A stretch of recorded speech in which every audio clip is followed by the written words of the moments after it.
You're watching a Famicast video review of Fox and Forests on the Nintendo Switch. I am Danny Bivens, the reviewer of this game. Fox and Forests is a labor of love by developer Bonus Level Entertainment. They launched a Kickstarter for the game a few years ago with the goal of recreating a completely authentic 16-bit feel for their project. While they succeeded on almost every aspect of this, there are a few issues that keep this title from being something really great. Fox and Forests has players take on the role of Rick the Fox.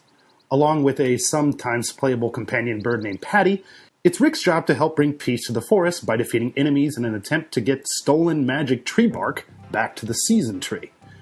It's not a super deep story, but the other dialogue found throughout the game is charming and will bring a smile to your face.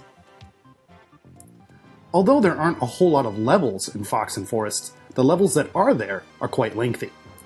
To aid players in completing these meaty, challenging stages, Retro the Badger, a badger who is all about adding to his retro game collection, something I personally can appreciate, comes to the rescue. For a small fee, players can choose to create a checkpoint with Retro. The deeper you get into the stages, the more expensive the fee gets, but not prohibitively so. Of course, these are completely optional, which is great because skilled gamers can add some extra challenge to the game by simply avoiding these. The controls are straightforward and easy to get the hang of. Being a 2D action-adventure game, Rick's main attack is firing arrows by pressing Y or A. Perhaps in an effort to prevent spamming this attack, if a player is moving while pressing Y, they'll perform a melee attack. This adds an interesting caveat to the gameplay that limits, but doesn't hinder, the way players will take out enemies.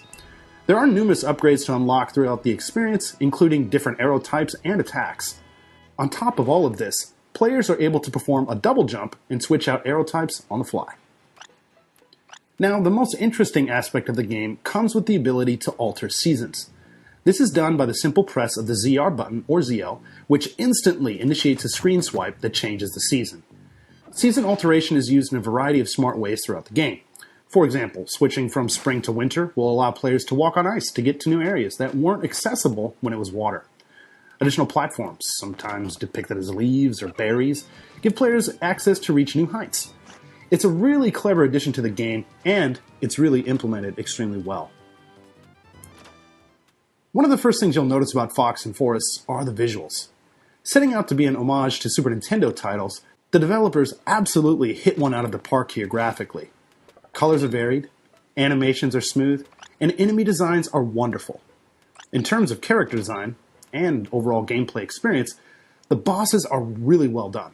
The sprites are huge and detailed, and provide a somewhat puzzle-like element, albeit simple, to defeat them.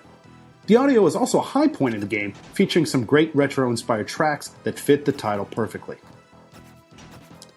Although there are plenty of great things to like about this title, there is one aspect that brought the experience down a few notches.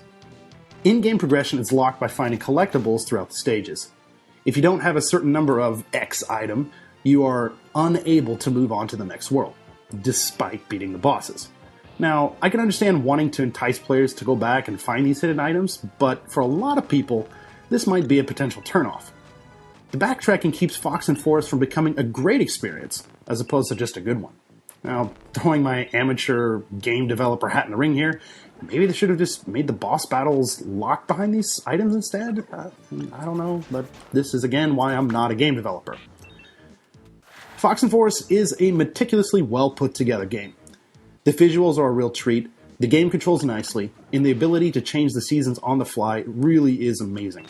Unfortunately, the need to backtrack really holds it back from being something great.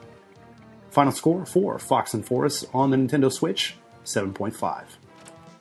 Keep it locked here to the Famicast on YouTube for more reviews, videos, and podcasts. And also be sure to check out thefamicast.com. Like and subscribe if you like what you're seeing here, and we'll catch you next time. Thanks for watching.